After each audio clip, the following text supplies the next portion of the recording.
and the All Indiana Podcast Network. This is the News 8 Daily 8 Podcast, a Wish TV News 8 update. I'm Jeremy Jenkins, and this is a special edition of your News 8 Daily 8 Podcast.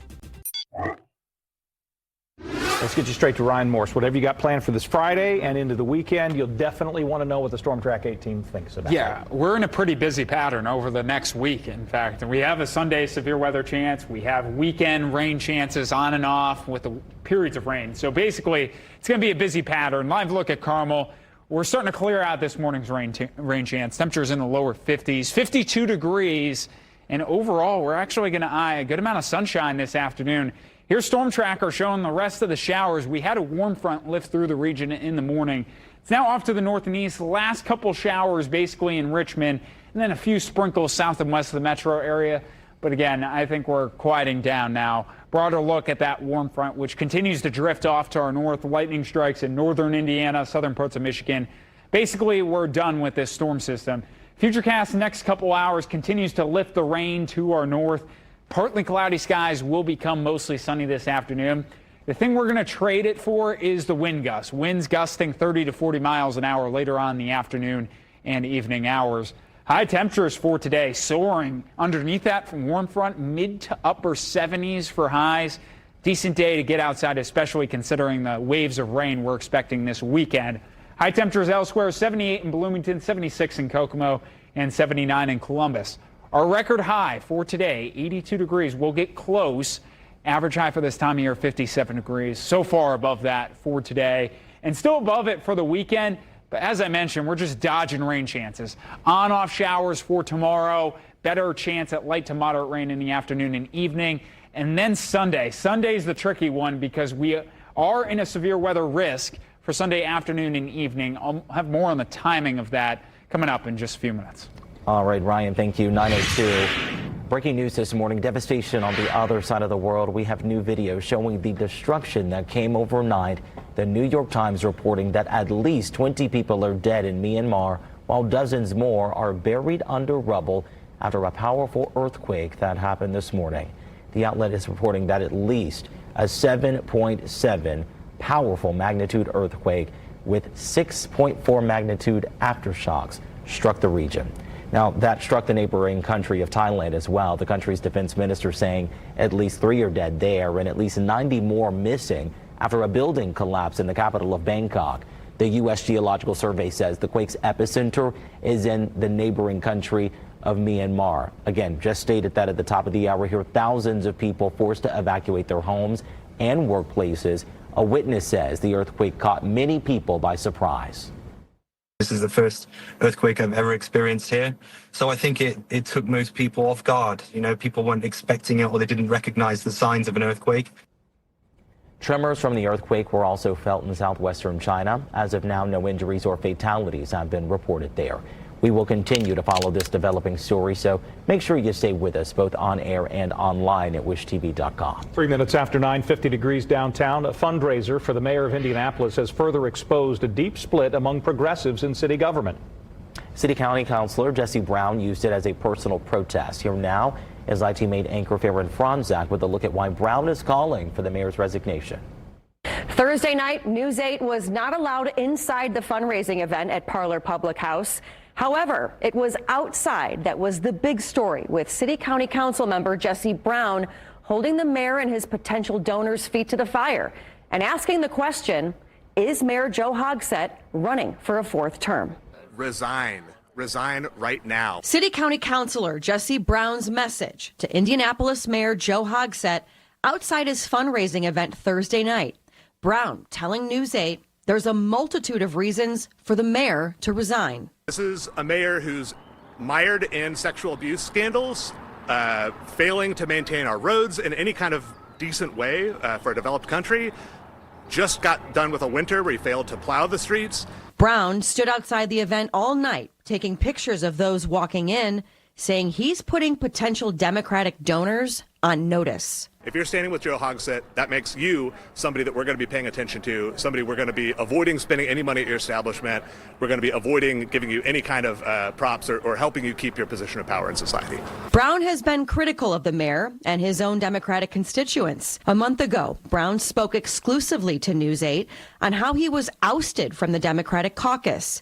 He says it's because he exposed the lack of Democratic leadership on a number of issues, especially the fight over IPS funding. There's no chance that a Republican becomes leader of this city if you resign. There are plenty of good Democrats. You said you would have 2 terms. You're now into your 3rd. There's more scandal and more abuse than ever before. There's no reason why you yourself need to be in charge unless you're an egotist. Just resign. Thursday night, questions started brewing on whether the mayor is running for a 4th term. In the past, Hogsett said he wouldn't. Councilor Brown says even if he's not, it's Hogsett's fundraising money that will go towards who Hogsett wants to run. Brown says it should be the people's choice. And the only reason he's staying in power is because the donor class and political insiders continue to prop him up. The mayor's office did not respond to our questions at the event. No word yet from Mayor Hogsett if he's running for a 4th term. I'm Farron Franzak for Wish TV, wishtv.com, or follow us on Facebook for updates. 6 minutes after 9, the problem that swamped streets on the east side of Indianapolis has a huge part of Marion County under a boil order still this morning. You're looking at our aviator view showing the flooding from a water main break at 22nd and Andrew J. Brown. The break led to concerns about the purity of the water, so Citizens Energy wants you to boil it before you use it if you live inside this area. Again, most of the eastern third of the county, from the Fort Benjamin Harrison all the way down to south of Southeastern, the train tracks along there, from the western edge of it, just east of downtown Indianapolis, out to Shadeland, Arlington, and the parallel streets there. Citizens also says that homes and businesses may have low water pressure as well as the possibly problematic water itself. Break swamped cars along several blocks. Community East Hospital lost water service for several hours. Citizens also says 22nd from the Monon Trail to Andrew J. Brown could be closed for up to a week to repair the water main. At 9:06, a federal judge is ordering the Trump administration to keep records of leaked text messages about a U.S. military strike. The order blocks officials from deleting the messages that were sent using the Signal messaging app. Indiana Republican Senator Todd Young told News 8 while posting messages on an unsecure app was not a smart move. He does not believe anyone from the Trump administration should step down over it. We need to ensure that we have parameters in place to prevent it from happening in future cases. So that's my focus right now. I'm glad President Trump has emphasized the importance of this and that we won't be having this happen again. Young says he still has confidence in National Security Advisor Mike Waltz. It was Waltz who accidentally added a journalist to the Signal chat group. 7 minutes after 9, Purdue plays tonight in the Sweet 16 at Lucas Oil Stadium. News 8's Andrew Chernoff watched the Boilermakers at practice yesterday and says they expect a home game atmosphere. Purdue is hoping it's a weekend to remember inside Lucas Oil Stadium. Really worked for us, obviously, you know, as the 4 seed to be able to play in Indianapolis. It doesn't always work that way. Obviously, they pick the sites, you know, way before, you get to the selection part of it. So, yeah, just a great opportunity for us. The Boilermakers hit the practice court on Thursday as they get ready for their Sweet 16 matchup against Houston. I don't see it as pressure. I think you put in a lot of work to get into these spots and play in these big games against great teams. So now it's just executing. This place was relatively quiet during practice, but the Purdue players are expecting a lot of their fans to show up in a big way on game day. Our fans travel extremely well, even when we're not playing in Indiana. So, you know, the fact that we're close to home, it's a great feeling, and it's an opportunity for us to get the crowd involved and get them on our side. The Boilers know that they'll have their hands full on Friday as they take on a Houston team that has rattled off 15 straight victories. The Cougars, of course, led by a familiar face here in the Hoosier State, former IU head coach Kelvin Sampson. For you just to be back in the Hoosier State here in Indiana, what's that like for you personally? And then second, doesn't mean anything to me. I'm just looking forward to playing Purdue Friday night. Sampson was 2-1 against the Boilers during his tenure in Bloomington. He also faced Purdue a couple of times when he was the head coach at Oklahoma. I remember coaching against Purdue when Coach Katie was there. Purdue's always been one of the great programs not just good teams, but great programs in our game. So it's an honor to be able to play against a great program like Purdue. You know, just trying to get better. I think that's what he's been able to do at their program, and just be a lead in terms of winning games, and that's what we have tried to do on our end. Painter will do everything in his power to help his team get another big win on Friday, which would be Purdue's first ever victory against a 1 seed in the NCAA tournament. Good job, Brady. In Lucas Oil Stadium, Andrew Chernoff, Wish TV, wishtv.com, or follow us on Facebook for updates. Alabama has a new NCAA record. The Crimson Tide poured in 25 three-pointers, more than any team ever in the tournament. Final over BYU, 113-88. Alabama is now in the Elite Eight in a matchup against number 1 seed Duke. Blue Devils beat Arizona 193. Alabama and Duke play Saturday night for the right to go to the Final Four. In the West Regional, top seed Florida and 3 seed Texas Tech both advance. Gators knocked off Maryland. Texas Tech staged a late comeback to beat Arkansas in overtime. 9-10, Notre Dame's women's basketball team is back at the Sweet 16. The Fighting Irish will take on number 2 seed TCU tomorrow in Birmingham, Alabama. Tip-off is set for 1 in the afternoon. While hundreds of people are working to make sure tonight's Sweet 16 games in Indy go smoothly. 2 event planners are part of the effort. They know each other well, and now Hernan Gutierrez knows both of them. Their connection goes back a way. Yeah, that's right. The pair of these event planners here grew up sitting courtside for many NCAA tournament games in Indianapolis. Both their dads actually worked on major events throughout the years, including the last Final Four at the RCA Dome in 2006. Now they're the ones pulling all of the strings behind the scenes at Lucas Oil Stadium.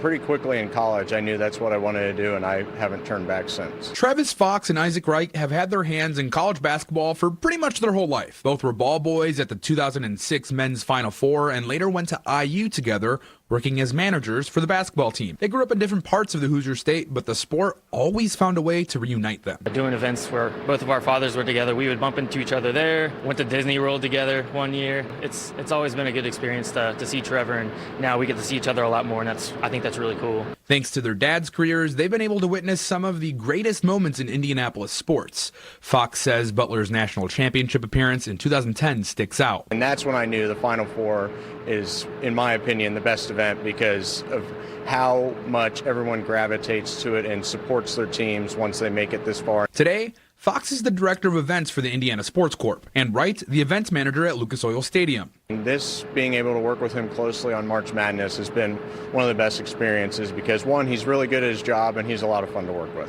On game days, Fox is a middleman of sorts between the teams and the stadium. So, if trouble arises, Wright is often the first one to answer his call. Work with our departments in the building to make sure that the client has what they need to put on a world-class event. Fox and Wright also work hand-in-hand with their dads as they both now work at the NCAA together. Wright says it's the time they've spent together that's influenced their careers. And always wanted to be a part of that, to be a part of something that's bigger than yourself.